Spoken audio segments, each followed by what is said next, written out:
to this week's episode of This Is In. I am Emily Gorman. I am the Director of Community Engagement with AARP Indiana. And today I have a very special guest joining me on our show. I'm going to hand over to Joe and let you introduce yourself and tell us a little bit about what you do for the city of Fort Wayne. Hey, Emily, thanks for having me. I'm really excited to be here. Big supporter of AARP and all the things that you do. My name is Joe Giant. I am the Community Development Administrator for the city of Fort Wayne. So I work in the redevelopment department, and essentially what we do is put together public-private partnerships, which are usually big real estate development projects that would be too hard for either the city or the private sector to do single-handedly. So we sort of combine our efforts. We do what we're good at, they do what they're good at, and hopefully we end up with really great outcomes. When you see big projects in Fort Wayne, they're typically public-private partnerships.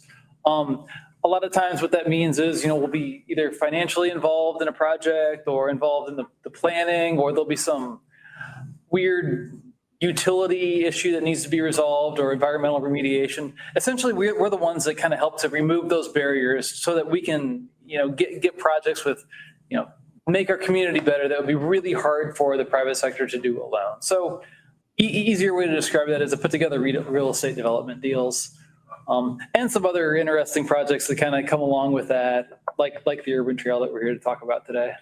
Yeah, thank you so much. And then I'm actually going to jump right into the Urban Trail, which is the topic of today's episode. And so it's a really exciting project happening right in the heart of the Fort Wayne community. And many of you may have heard all about it already. But I'm hoping, Joe, if you wouldn't mind just giving us some background on what exactly the Urban Trail is, why it's important, and why you think it's going to be impactful for the city of Fort Wayne. Sure, yeah, right on. So if you've been to downtown Fort Wayne, you probably noticed that we have a lot of really wonderful attractions. We have Riverfront, Electric Works, Convention Center, Parkview Field, the Arts Campus, and a bunch of stuff in between. But what we kind of noticed is that we have this very, very walkable downtown, and it's not very big either. But when you're there, you don't really get a sense for how these destinations relate to each other. Like, you might be 2 blocks away from wonderful Riverfront Park, but you just might not realize that you're that close to it. And people, come to town for conventions, and they see through the convention window Parkview Field and everything that's like to the south of the convention center, and they have no idea that most of downtown is, to the north of there. So it's one of these where, like, we have all these wonderful destinations, but there's no real sense of how they relate to each other. So what the Urban Trail is intended to do is to link these destinations through essentially the very decorated, ornate, wonderful, beautiful pathway that extends along one of our primary north-south streets, Harrison Street, and east-west along Superior Street, which goes through the Riverfront district.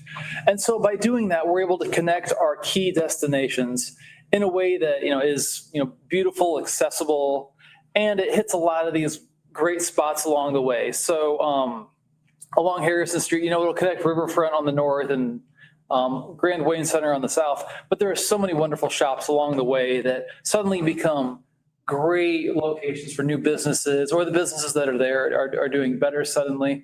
So it's just a great way to improve legibility, improve economic development, and improve safety and accessibility for downtown. Now, we say Urban Trail, like, what does that mean? I said it's a nice pathway. It's 10 feet wide. It's built at the same level as the sidewalk. It's composed of pavers, so it's real clear, like, when you're on the normal sidewalk, when you're on the Urban Trail. We hope to have very nice landscaping along the side of it, and hopefully benches and other features. We are modeling it after the Cultural Trail in Indianapolis, which has been just a wild success for them. And down in Indianapolis, they in their downtown, they had these extremely wide roads, way more lanes than they needed. So what they were able to do was repurpose a lot of those extra vehicular lanes for landscaping and for the Cultural Trail. So they were able to build this wonderful trail system and build, outdoor dining for restaurants and all sorts of other things. And they just saw massive results, like new businesses choosing to locate because of the trail, increases in property values, increases in sales, increases in foot traffic. And so all we're doing is trying to model that on slightly smaller scale, a version that fits us a little bit better. But if you've been to Indianapolis, that's what we're doing. Incredible. And our office is actually right outside of Washington Street, which is where the Cultural Trail is in Indianapolis down here. And so I'm very familiar with how wonderful that project has been for us. And I'm very excited to see something similar coming to Fort Wayne. I think I would love if you could potentially just dive into, obviously, this project is not something that happens as soon as you click your fingers and say, okay, we're doing an urban trail. I would love if you could maybe dive into why, for those who might not be familiar, why the urban trail has become a topic of debate recently with the city council and kind of what happened there. I am a nerd, so I was following along behind the scenes, but for those who maybe haven't followed along, could you walk us through that? Oh, sure. Yeah. So what is it, 2024? We've been talking about this project since I think 2016. So a while, not like, decades, but a while. And so it's not a new idea. And sections of this trail have already been built. Like we built a big section of it near our riverfront park. We built a section of it that I think you showed a second ago on the northern part of Harrison Street. So it's something that you can like see and feel and touch and use today, and you can kind of see like what the benefit of it is. But as you know, when you're talking about like a transportation network, it only works if there's a network. Like if the actual thing gets built out and connects you to places. So what we have now is a very nice trail that's sort of isolated in one location. So when we're talking about building the rest of the trail and planning the rest of it, we know that we need to reach Grand Wayne Center. We know we need to reach Electric Works, which is this $425 million redevelopment project, a little bit southwest of downtown. Biggest project that we've done in the city. It's unbelievably amazing. It's about 2 blocks from the ballpark, but like I said, like you don't get the sense for how close it is because there's just no legibility there. So we know we need to connect the urban trail that's built with Electric Works and the ballpark. Now, you mentioned that your office is on Washington Street. We have our own Washington Boulevard, which runs through downtown. It's our primary westbound arterial. It's 4 lanes. It's a busy street. It feels like a highway. There's another, like its counterpart, Jefferson, is 1 block to the south, goes the other way. It used to be just like Washington. It used to be 4 lanes wide, wider than it needed to be. But about, 8 or 9 years ago, we reduced Jefferson to 3 lanes and repurposed that other lane as sidewalk and landscaping. And this was, traffic engineers did a study, showed that this could work, did the project. It's great for traffic, it's great for businesses, and the street feels so much safer to use. So what we wanted to do was take that same idea and do it on Washington. So I guess I said Washington is now 4 lanes. We wanted to reduce it to 3 lanes, repurpose that north lane as the urban trail. And we had a design contract ready to go, consultant selected and everything. And when we took it down to city council, they said, hey, wait a minute. We do like the idea of the urban trail. We get what you're trying to do. This is a good idea. Are you really going to eliminate a lane of traffic on one of our busiest roads? I said, well, we did it a block south to great success. We have supportive public works, supportive traffic engineering showing that this makes sense given the volume of traffic. I said, well, yeah, but I think you guys need to take a second look at it, which it's a big decision. I think that, had we done it again, we should have maybe talked to them more beforehand, but it's a big community decision. So we took a step back. We talked to our downtown stakeholders, re-engaged traffic engineering to just sort of, look at other alternatives. We stand by our recommendation that like doing this on Washington is far and away the best thing to do. But it was something where, they kind of made us work for it. We were able to get the design contract approved a couple of weeks ago.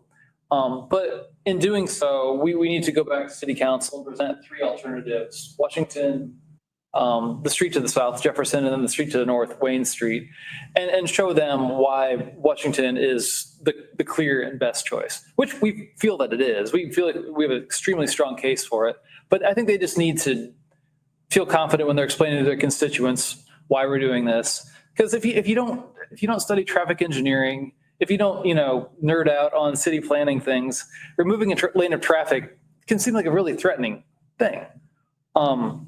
If you're only concerned with going through downtown and not spending any time downtown, this could change the way that you commute. And we get that, and we appreciate that. And what we're saying is, we have looked at this, we have results locally. This is not going to cause harm. This is going to cause a lot of good. It's the most cost-effective way to do this. And this is the way that we feel we should move forward.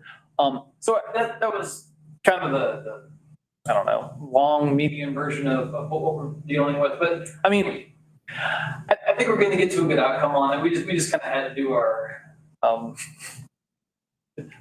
do our homework and kind of show that this is widely supported. And I have to say, like, we had our rationale for doing it. I'm a city planner. I study this stuff and I have an opinion of why this is good. But one of the most interesting parts to me about this whole process has been engaging stakeholders, not just downtown, but throughout the community, talking to them about why they supported this and hearing their reasons. Like, for instance, AARP, you all talked about how important it is for all residents, older residents included, obviously, to retain mobility for as long as possible. Making it easy and safe to navigate downtown on foot or on bike, if you don't have a car, is a great way to be independent for longer. The Tin Caps baseball team, this will, on paper, maybe make it harder to get in and out for a ball game. But the president of the team said, oh no, we want people to spend time downtown before games. We want them to spend time downtown after games. Removing this barrier of Washington is an extremely dangerous street is a great win for this. Our Convention and Visitors Bureau, I mentioned people did not realize that downtown was mostly north of the convention center. By constructing this trail, it's going to make the town more attractive for conventions. Make people that come to town for conventions realize that there's a lot out there, and so it helps tourism. I mean, just so many reasons beyond just us saying, well, traffic safety and wayfinding. It's just something that the community is clearly behind for all sorts of reasons.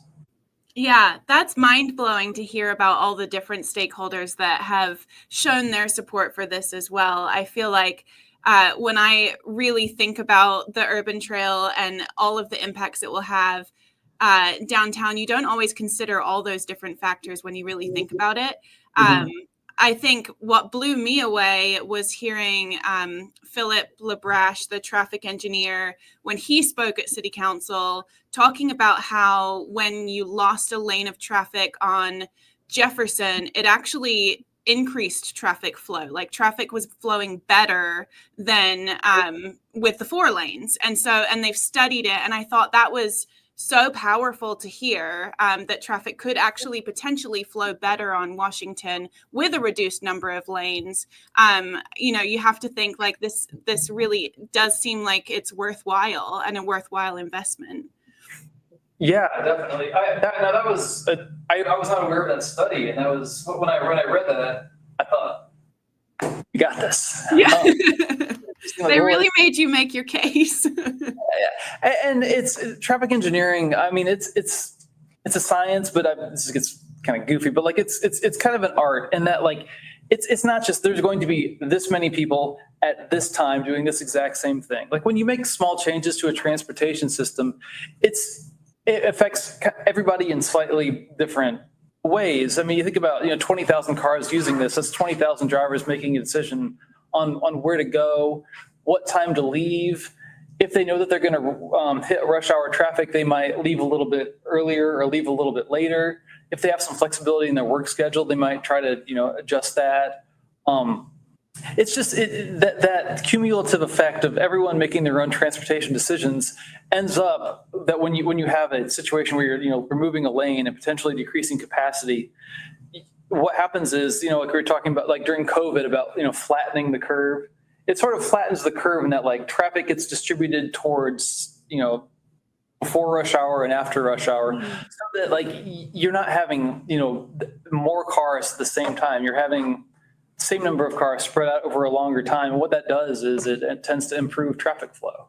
Yeah. And importantly, it increases or improves safety for drivers dramatically, because when you have excess lanes, especially during non-rush hour times, there's a lot of room to drive around. And so what we were seeing on Washington was people, racing the stoplights, cutting people off, just zigzag, driving a lot faster than they should be driving safely because there's space to do it.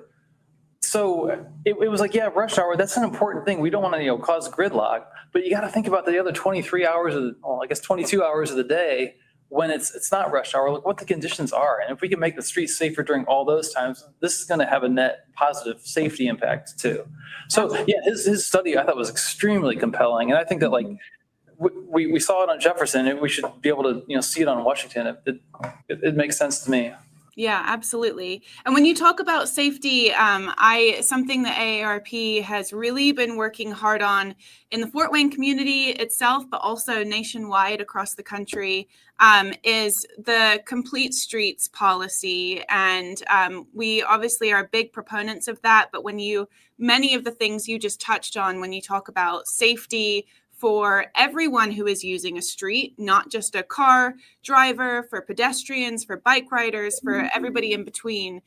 Projects like this, like the Urban Trail, really showcase how the impact is not just on one thing. It encompasses so much more, and ultimately making a city that is growing at the rate that Fort Wayne is a safer place to live and a more desirable place to live has to be a win-win.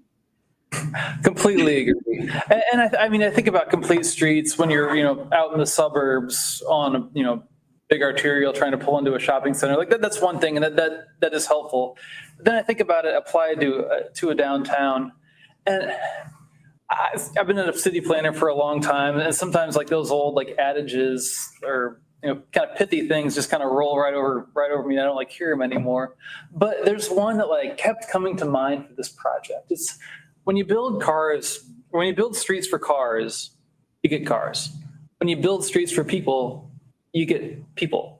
Washington was completely built for cars, and we got a lot of cars. And if you drive down it now, you'll see vacant businesses, parking lots, underutilized real estate, and you'll hear people say, "Well, why would we build the trail here? Nobody walks here."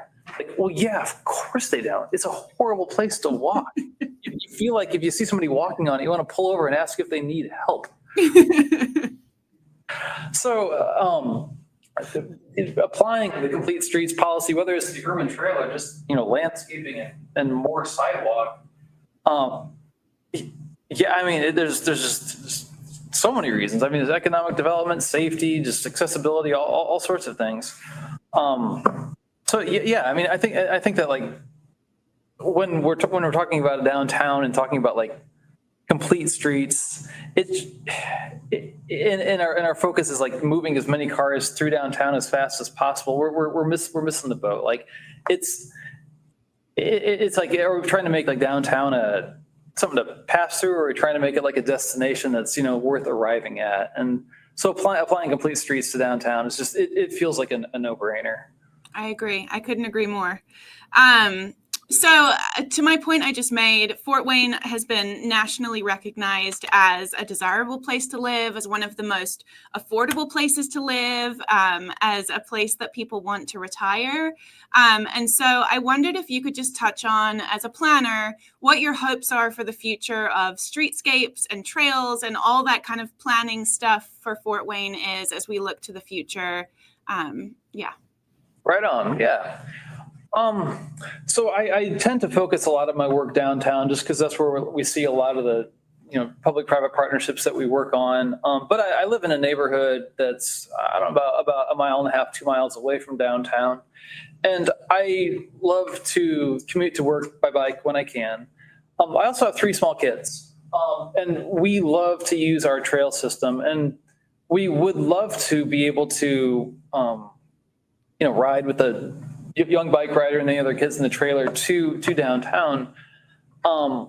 But as soon as we get off our trail system and get to downtown, it's like, sorry, like holy hell, this is dangerous. We don't do it just because it's suddenly like this is not a safe place. I do not want to put my little kids in this situation. And so that kind of gets to the I mentioned it before, like the network aspect of it. If you have this great trail system that connects these far-flung parts of the city, but you don't have that last mile connectivity to the places that people want to get to, you don't have anything. So what I see in terms of future investment in multimodal transit is just making sure that we have a solid network that connects our key destinations throughout the city. And I don't know if that needs to be urban trail throughout the city, or it's protected bike lanes, or more just standard trails. But we need to just think about the entire network and building that out really as quickly as we can. Because one thing that we see, and this is one thing that being in city government, we have to be particularly sensitive to, is when you're driving down a road and you see a bike lane, you don't see anybody using it, and you think, why would we invest in bike infrastructure? Nobody uses it. The same can be said for sidewalks. Like, we're spending millions of dollars on sidewalks. They're empty all of the time. The fact is, if you don't have a network, people will not use it. But when you invest in it and it connects you to places, people will use it. And it's something that we see in cities throughout the country, throughout the region, throughout the world. Hot climates, cold climates. Like, I used to live in Minneapolis. I was a planner up there for a while. It is frigid so much of the year.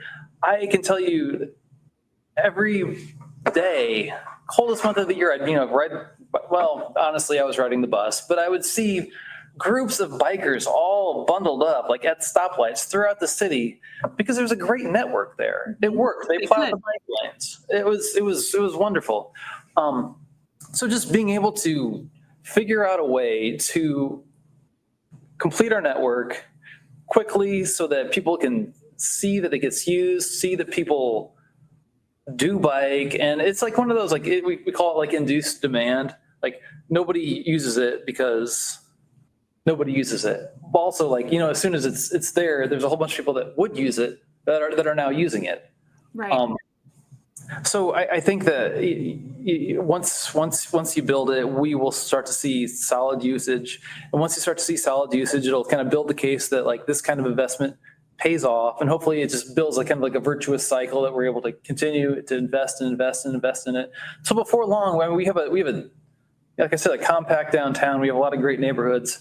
You don't need to own a car to do your shopping needs. Go to the pharmacy, go to school, go to work, go to church. And I think that's the goal. There are a lot of goals. We work on a lot of things, but in terms of, connectivity, I think that would be a great thing to aspire to. Yeah, I couldn't agree more. And AARP research shows exactly what you just spoke to, that the vast majority, I think it's 80-something% of people, young and older, want to stay in their homes for as long as possible, and want to be able to get around without a car. If you want to go and experience all that downtown has to offer, go to a doctor's appointment, go and just socialize and be out there in the community and have that connectivity. So many people feel isolated and alone these days, especially post-COVID. So everything you just spoke to and connecting all those dots, I can't speak more about how important that is to so many people. So I'm very excited for all the work that you guys are doing in that area. Which leads me to probably my last question for you today. I just wondered if you had anything that you could share with our members or viewers today about if they want to support projects like this or other projects that you're working on. What's the best way for us to do that? Oh, great question. And thank you for all your support thus far. Um, so, oh man, for something like this, like we are usually, beholden to city council who approves funding for our projects. And they do represent actual constituents that have, well-founded views on, how they live their life and what they believe. And they're gonna vote that way, and they're gonna let their, city council representatives know that these are the things that they're going to value. And yeah, and it's in a town the size of Fort Wayne. I mean, it's not that small. It's like 275,000 people. It's not a small town, but and I think this is a wonderful thing. But our city council members are very accessible. If you email them, they will probably email you back. And the sometimes challenging side of that is that like they're going to hear from certain people about things all the time, and a lot of times those aren't, they're not terribly progressive ideas. I've couched that enough, haven't I? So they might get the wrong impression about whether a project is supported by the community or not, because they're not hearing from people that support the project. I cannot tell you how impactful it is for people to be in support of something rather than against something. And for them to let us know, for them to let city council know, the administration know. I mean, it's a very simple thing to say, like, we support this project, because they hear from naysayers, 90% of the time. So to hear somebody is actually like supporting something is going to get their attention. So if it's something that like your members should support, I think hearing from like big organizations like AARP, like that represents a whole lot of people, helps on one hand, but I think just like the volume of messages that they can receive helps on the other hand. I think you need both of those to be able to really drive a point home. Like for instance, our Greater Fort Wayne is our economic development organization here, and they represent all the businesses in the county. They support this, but also hearing from small businesses individually that say, yeah, I'm a member of Greater Fort Wayne. I know they support this, but this is why I support it. I think that rings a little bit differently. So just letting that something is supported by somebody helps a little bit, but like hearing that individual voice, I think has an outside impact here in Fort Wayne, more so than I think in a lot of larger communities. Like I said, it can be frustrating, it can be wonderful, but it really does matter. So I think that's probably the best way, is just to like, if it's a positive thing, don't be afraid to send a positive message. Yeah, absolutely. I like that message. And I think oftentimes our city council members probably do hear a lot of the negative things. And so I couldn't agree more with that point about sharing some positive things too. And I can speak to, they do respond, very responsive, very present in the community. And I think that's what's so special about Fort Wayne, is it still has that small town feel, even though it is a pretty big city. It's pretty special in that way. So that was all of the bigger questions I had for you today. Again, I am so grateful that you were willing to join us today for this conversation. If there's anything else that you wanted to share or make sure that you said today, please go ahead and do that. Oh, no, I'm just grateful for the opportunity to talk about Urban Trail and why we think it's important. And I believe we are going to have a presentation to City Council on, what is today? On next Tuesday, so the November 19th, where we will be presenting some route alternatives. And so it would be another opportunity to send a message to City Council members, letting people know that this is something that AARP supports. And like I said, like if your individual members want to do that, I think that would be really helpful too. Wonderful. Okay, will do. Well, thank you so much, Joe. With that, I'm going to wrap up the show and thank everybody for joining us today. And I hope that you have a wonderful rest of your day. You too. Thank you, Emily. Thank you. See you later.